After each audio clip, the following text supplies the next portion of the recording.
Bismillahirrahmanirrahim. Qala al-mu'allif rahimahullah nafa'ana bi bil fidramin. Tahdidu makna sukan syakri. Ya. Definisi atau makna atas makna daripada mabuk. Nah, mabuk selama ini kita membahas sesuatu itu harus tahu definisi dari masing-masing. Wa al-muradu bisukri siddatu mutaribatu tasturu fa'iliyatul aqli binaswatin tab'athu ala adamil intibat bimuqtadiyatir rusdi wal awal yaqah. Ya.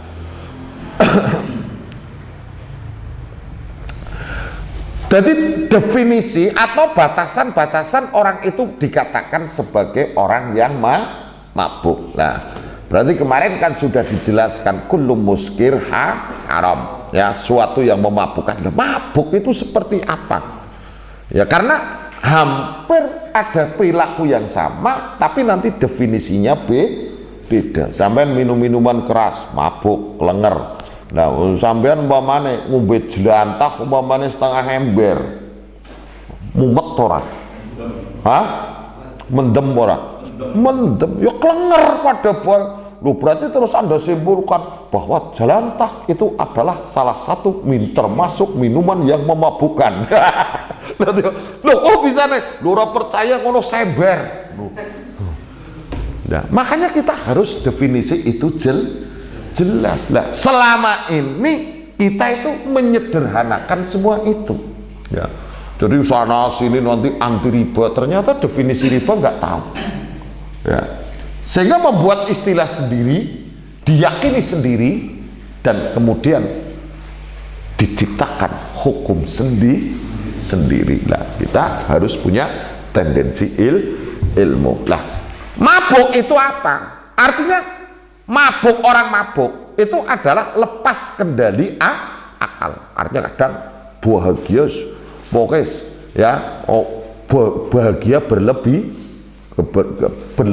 Karena apa? Akalnya sudah tertutup, ya. Mabuk, ya, menimbulkan mabuk. Artinya dia sudah tidak, akal itu sudah nggak berfungsi dengan semestinya. Nah, asalnya pintar ya jadi goblok. Nah, artinya ini perilaku akal itu sudah tidak bisa berfungsi sebagaimana mestinya. Loh. Nah, karena ketika kita kembali bahwa manusia itu kan hampir sama dengan binatang yang lain. Mana termasuk yang membedakan manusia? Kemuliaan manusia itu adalah akal. Paling kita lebih mulia dibandingkan makhluk yang lain.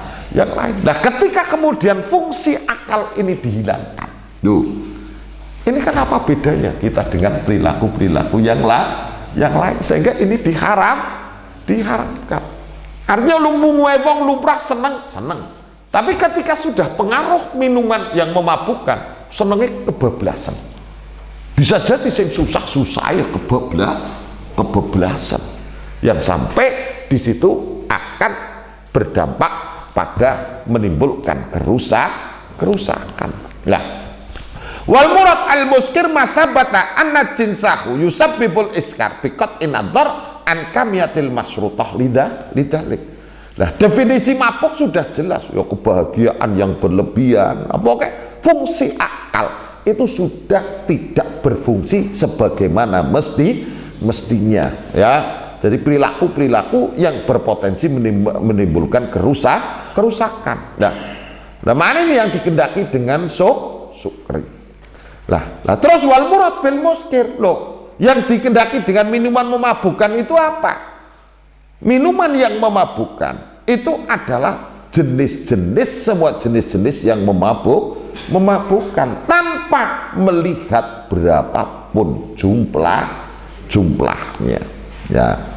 Fakullu masabatana sukamya min huyurisul muskir fala yajuzu tanawulu syai'in minhu mutlaqon. Maka segala sesuatu yang ketika diminum dalam jumlah tertentu itu bisa menimbulkan memabukkan, maka kita tidak boleh untuk mendapatkannya secara mutlak. Meskipun yang kita ambil aisawaun kanat al-qadru al-mutanammin hudakhilan fi hududil kamiyah al-muskira fi'lan au aqala minha. Ya, artinya kita tidak boleh mendapatkannya meskipun itu dalam kadar yang di bawah jumlah yang bisa menimbulkan memabukkan atau bahkan lebih sedikit lagi. Ya. Nah, jadi wala ibrata aidan bisyarib sawaun sakara bidzalika amla. Ya, jadi mbuh kowe memabukkan ketika diminum dalam jumlah itu atau tidak, itu tetap di situ tidak boleh ya. Wa yu'abbaru al-fuqaha'u an hadzal makna bil qaidati al-masurah ma askara kathiruhu faqaliluhu haram. Lah, ini lebih mudah lagi ketika kita dengan menggunakan ungkapan para fuqaha dalam menerjemahkan muskir. Jadi ma'askara kathiruhu faqaliluhu haram. Jadi segala sesuatu yang ketika dalam jumlah banyak itu bisa memabukkan, maka sedikit pun di situ itu haram. Jadi ini lebih sederhana makna ini dan gampang dipaham. Pokoknya asal sesuatu itu memabukkan dalam jumlah tertentu, maka jumlah di bawah itu pun yang sekiranya tidak bisa memabukkan, maka di situ berarti haram. Wa yanasu hadis rawa Abu Dawud fil asri bab binai anil muskir wa Tirmidzi fil asri bab masarakatru faqaliluhu haram. Wa Ibnu Majah fil asri bab ma askara kathiru faqaliluhu haram an Jabir radhiyallahu an. Rawa Tirmidzi fil asri bab ma askara kathiru faqaliluhu haram. Wa Abu Dawud fil asri bab nahi anil muskir an Aisyah radhiyallahu anha qalat qala Rasulullah sallallahu alaihi wasallam. Ya, dari Aisyah radhiyallahu anha qalat, dawuh Aisyah Kanjeng Nabi dawuh kullu muskirin haram, segala sesuatu yang memabukkan itu adalah haram. Ma'askaral falqam minhu familul kafi minhu haram. Segala sesuatu yang yaitu farok itu adalah takran, ya. Sekitar 16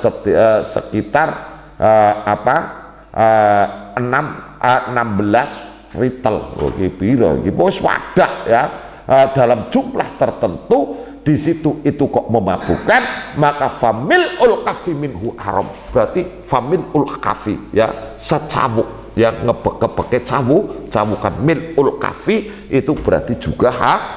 Ketika dalam jumlah tertentu itu haram memabukkan, maka sedikit pun di situ itu adalah haram. Nah,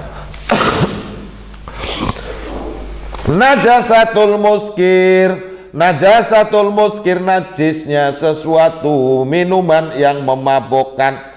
Al-khamru wa kullu ma'in muskirun najsun fi madhabi Syafi'iyah. Khamr dan segala sesuatu ya, minuman yang memabukkan itu di dalam madhab Imam Syafi'i, di situ itu adalah najis. Lah, itu didasarkan yaitu dawai Allah Subhanahu wa taala, innamal khamru wal maisiru wal ansabu wal azlamu rijzun, yaitu ya benar ya, minuman keras ya, wal maisir berjudi, wal ansab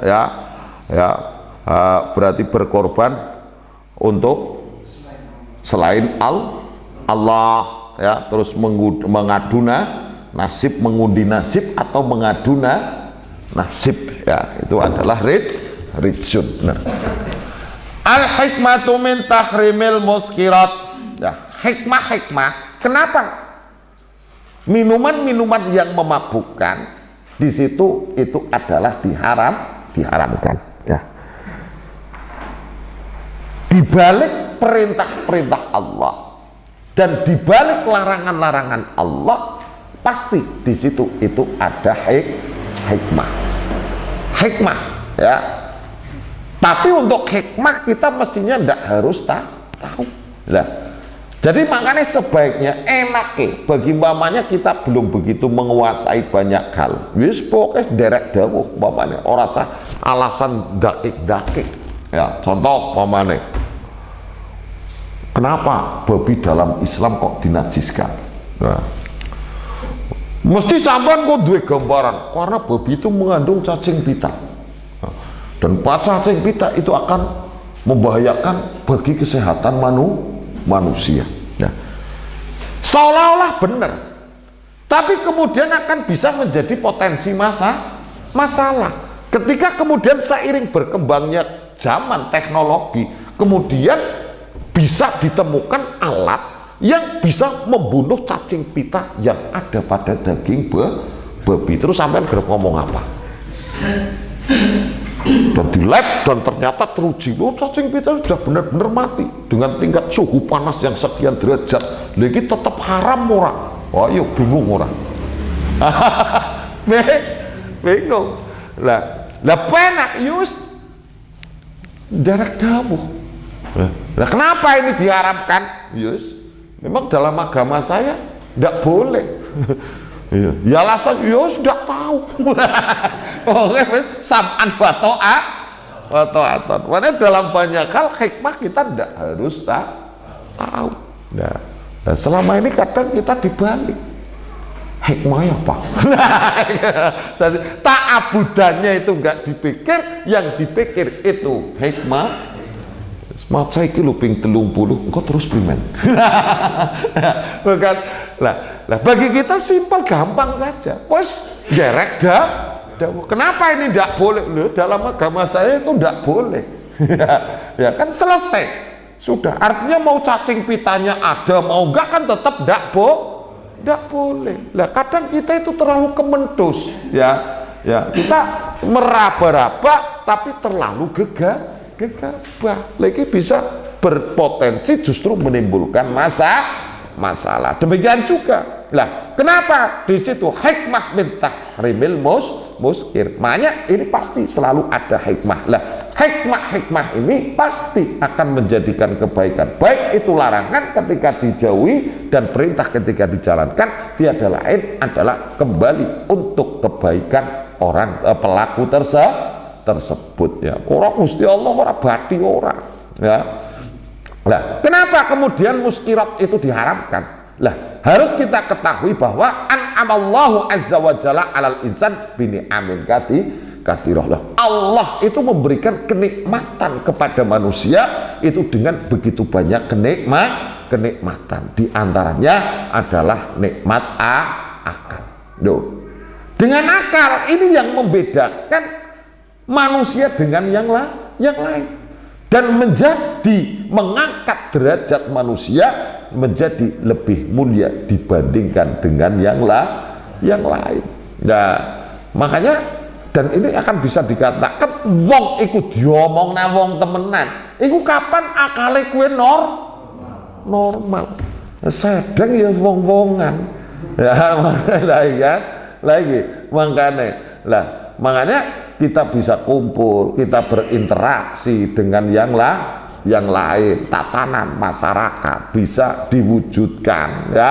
Lah, kebersamaan dan lain-lain itu tiada lain karena di situ kita diberi kelebihan yaitu akal. Jadi akal itu menjadikan kita berbeda dengan makhluk Allah yang lain.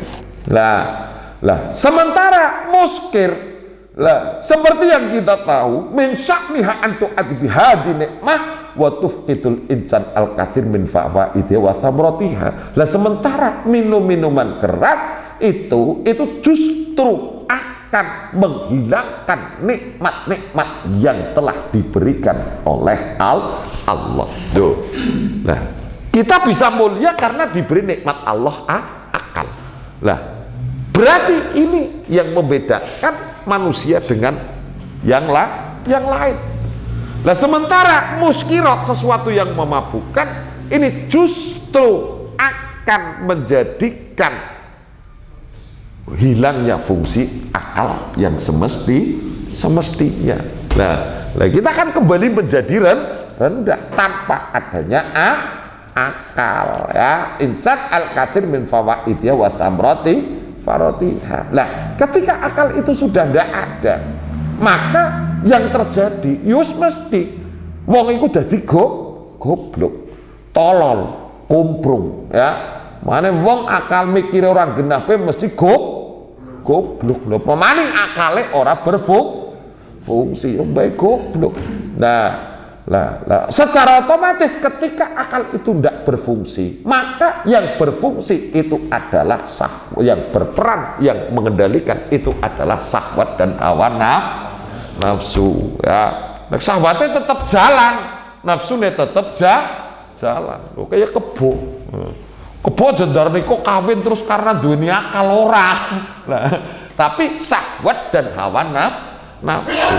Nah, makanya identik dengan kerusakan ketika akal itu tidak berfungsi. Karena akal tidak berfungsi, yang bekerja berfungsi di situ adalah syahwat dan hawa nafsu. Apa bedanya wong karo kebo tanpa adanya akal? Apa bedanya wong karo sapi? Loh, iki ya.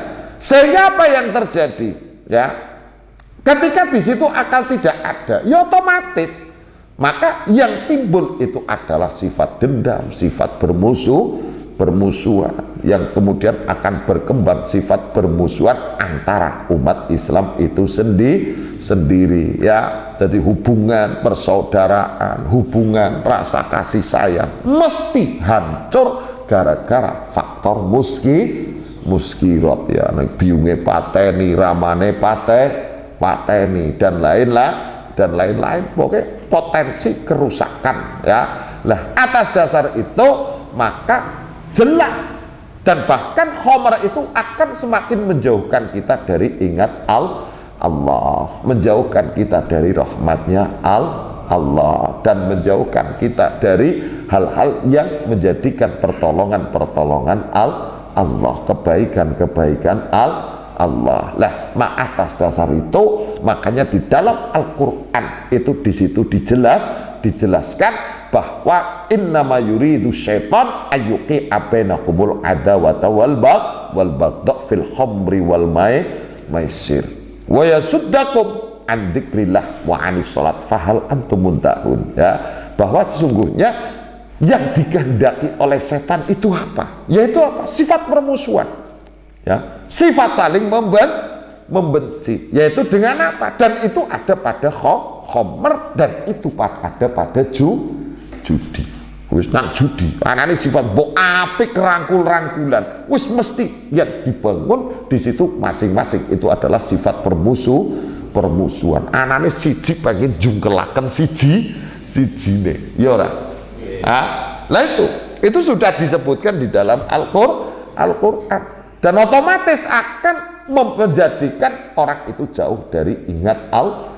Loh, apa maning kok nglakoni sholat, dan apakah kamu akan berhenti? Dan itu sudah jelas, itu disebutkan di dalam Al-Qur'an. Wa hadza ma kata Rasulullah sallallahu alaihi wasallam ilahina qala ijtanibul khamra fa inna miftahu kulli syarrin.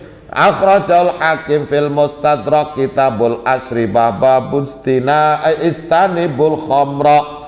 Dan itu diperkokoh lagi bahwa firman Allah itu diperkokoh lagi, yaitu dengan sabda Rasulullah SAW ketika beliau bersabda ijtanibul khamra, jauhilah khamr. Lah, kenapa harus dijauhi? Fa innaha miftahu kulli syarr. Ya. Pintunya segala potensi keburukan itu adalah khamr, ya. Ya, semuanya banyak hal kejahatan mesti diawali rata-rata yaitu dengan khamr. Wong kermateni wong mendem desit, wong garep nyolong mendem desit, wong garep ngapusi mendem desit. Karena memang miftahu kulli syarr itu adalah khamr. Nah, itu dawuh Nabi wis ketmian. Ya, kuncinya pintunya ya di situ. Ya. Pintu-pintu pokoknya itu adalah khamr. Banyak hal kerusakan, perselisihan, permusuhan dan lain-lain itu diawali dengan khamr. Lah juga disebutkan lagi an Utsman radhiyallahu anhu mauqufan, istanibul khamra fa innaha ummil khaba'is. Ya, sama, jane artinya hampir sama ya. Disebutkan an Utsman radhiyallahu an bahwa istanibul khamra, jauhilah khamr.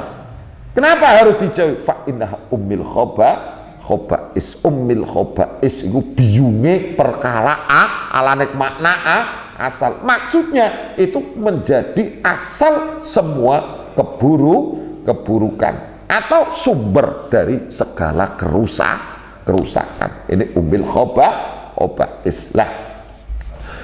Fatil kahya ba'dul hikami min tahrimil khamri wasairi anwa'il muskirat lah. Itu yang disebutkan itu hanya sebagai sebagian hukum-hukum tentang haramnya khamr dan beberapa jenis-jenis sesuatu yang memabukkan. Ya, jelas ya. Jadi kenapa kok diharamkan? Karena akan menghilangkan kemuliaan sifat dasar manusia yang sudah diberikan oleh Allah. Ya, itu sing pokok. Ya.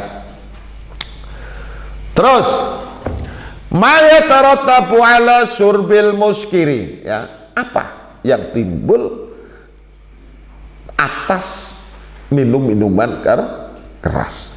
Apa yang timbul?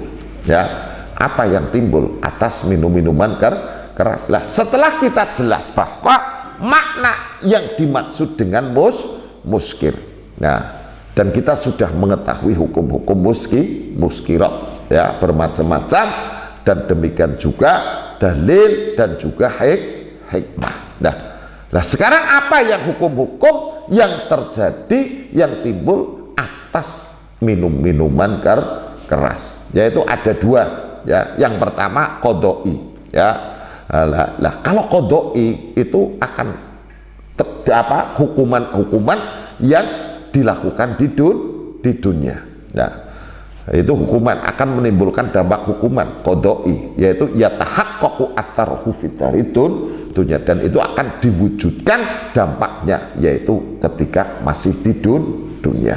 Nah, yang kedua diani, yaitu la yadharu atharuhu ila yaumal qiyamah, yaitu dampak yang diani itu dampak yang timbul dampak atas minuman keras itu, tapi nampaknya kelak yaitu besok, yaitu hari kiamat. Jadi ada dua hukuman. Lah itu ya. Lah makanya yang awal hukum surbil muskir qodoi, yaitu dia akan mendapatkan hukuman had, ya, yaitu cambuk, tidak tangguhnya. Lah adapun yang kedua itu hukum dianah, yaitu dosa yang yastaujibuhu ala dalik. Nah, itu dosa. Itu di samping hukuman had, di situ di akhirat juga di situ akan menimbulkan dosa. Lah itu dikembalikan. Ya, dikembalikan. Dan dosa itu kalau urusan dosa seperti dikembalikan antara hamba dengan Allah. Lah wala ya'udul amr fi dzalika ila syai'in min aqdiyatid dunya wa ahkamiyah, dan tidak bisa itu perkara itu dikembalikan kepada sesuatu yang yang seperti hukuman dunia, dan itu berarti hukuman yang akhirat itu digantungkan kepada ketetapan Allah dan hukumnya, ya. Nah ini yus terserah Gusti Allah, ya. Lah tapi yang secara kita disepakati oleh ulama bahwa meminum minuman keras itu dengan sengaja ini adalah merupakan dosa besar. Lah berarti hukumannya kelak dari kiamat itu adalah hukuman yang sangat berat, ya. Tapi selama dia itu tidak mendapatkan maghfirah Allah, ya ini. Qala Rasulullah sallallahu alaihi wasallam, inna 'alallahi 'azza wa jalla ahdan liman syaribal muskir ayasqiyahu min tinatil khabal Qalu ya Rasulullah wa ma tinatul khabal? Qala irqu ahlin nar au asaratu ahlin nar. Rawahul Muslim an Jabir radhiyallahu an fi kitabil asribah babu bayani anna kulli muskirin khamrin wa anna kulla khamrin haram. Nah, kalau Rasulullah SAW bahwa Allah, sungguhnya Allah Azza wa Jalla itu memiliki perjanjian terhadap orang yang meminum minuman khamr. Janji Allah yaitu akan memberikan orang yang meminum minuman keras itu akan diberikan minuman oleh Allah Subhanahu wa taala min tinatil khabal. Yaitu apa? Tinatul khabal yaitu keringet ahli neraka. Au asortu ahli nar. Yus persane padha bae keringet bangsane ya.